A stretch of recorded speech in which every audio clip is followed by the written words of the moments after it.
किया है, उड़ीसा सरकार भी इसी तरह परिभाषित किया है, बंगाल सरकार भी इसी तरह परिभाषित किया है। तो पहले झारखंड सरकार हमको भी परिभाषित करे कि झारखंडी कौन है। उसके लिए हमारा मोटा मोटी 4 सर्वे हुआ, एक 1908 का सर्वे, एक 1932 का सर्वे, एक 1954 का सर्वे, एक 1964 का सर्वे। लास्ट डेडलाइन तक 1964 तक सरकार जाए। 1932 को डेडलाइन मानते हुए 1932 में हमारा खतियान इशू हुआ है, उसको अगर 32 को शामिल किया जाता है तो ये सर्वे झारखंड के 85% इलाकों में हुआ है। अगर ये सर्वे शामिल किया जाता है तो झारखंड का 85% इलाका ऑटोमेटिकली घुस जाएगा।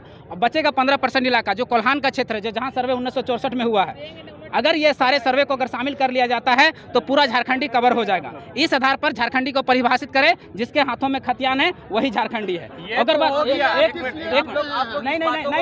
नहीं हुआ, मेरी बात सुनिए, इसी से नियोजन जुड़ा हुआ है, मैं बता रहा हूँ, मेरे बात खत्म होने के बाद, ठीक है। पहले परिभाषित कीजिए झारखंडी कौन है। जिसके हाथों में खतियान है, भूमि संबंधी दस्तावेज है, भाषा है, संस्कृति है, वो झारखंडी है। फिर जब ये खतियान आधारित जब स्थानीयता परिभाषित हो गया, उसके बाद नियोजन बनाइए। नियोजन की नीति में क्या करना चाहिए सरकार को कि स्पेशल प्रोविजन 371D के तहत, जैसे आंध्र प्रदेश और तेलंगाना राज्य ने 100% नौकरियों में वहाँ के लोगों के लिए रिजर्व किया है, लेकिन हम 100% की मांग नहीं करते हैं। हो सकता है वो हाई कोर्ट और सुप्रीम कोर्ट में चैलेंजिंग हो जाएगा, हम चैलेंज की बात नहीं करते हैं। लेकिन सरकार स्पेशल प्रोविजन डी नहीं अगर लाती है तो स्पेशल प्रोविजन के तहत हमारा 90 या 10 के फॉर्मूला से बना है, यानी 90% हमारे लिए और 10% बाहर के लिए। क्यों? क्योंकि भारत जो है राज्यों का संघ है, और राज्यों के संघ में 10% सबका अधिकार होता है। जैसे हम बीपीएससी का अगर फॉर्म भरते हैं तो वहाँ 10% में भरते हैं, अगर महाराष्ट्र में भी हम फॉर्म भरते हैं तो वहाँ 10% में भरते हैं। उसी तरह से झारखंड में अगर कोई भरे तो 10% में भरे, 40 में नहीं।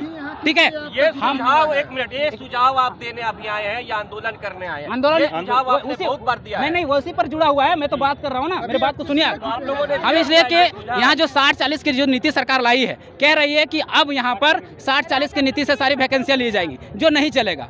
कहीं भी 40 पर किसी भी राज्य आज 60-40 का विरोध करना हम लोग, ये नीति नहीं चलेगा। पहले झारखंडी को परिभाषित करें, उस आधार पर स्थानीय बनाए और उस आधार पर नियोजन बनाए। आज आप लोग क्या करने वाले हैं? इस आंदोलन में हम लोग आज चाहे पुलिस, गोली, बंदूक, बारूद और क्या क्या है, पुलिस, बंदूक, बारूद, गोली और क्या क्या है, लो हम आ गए हैं, बताओ इंतजाम क्या क्या है। हम पुलिस से नहीं डरने वाले हैं, क्योंकि हम अपने हक अधिकार के लिए आए हैं।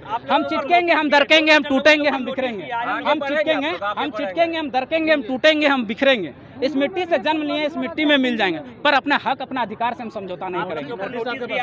हाँ, तो नोटिस आई है तो आने दीजिए। हम तो कह दिए कि हम कोर्ट में चैलेंज कर लीजिए, कोर्ट में आप मेरा भेज दीजिए, हम कोर्ट में देख लेंगे, हम कोर्ट में फाइट कर लेंगे, हम फाइट कर लेंगे, हम एकदम बढ़ाएंगे। सरकार हमको आंदोलन करने की जरूरत ही क्यों पड़ी? अगर सरकार सही से स्थानीय नीति, नियोजन नीति बना लेती और सही से वैकेंसी लगती तो हमें आंदोलन करने की जरूरत ही नहीं थी।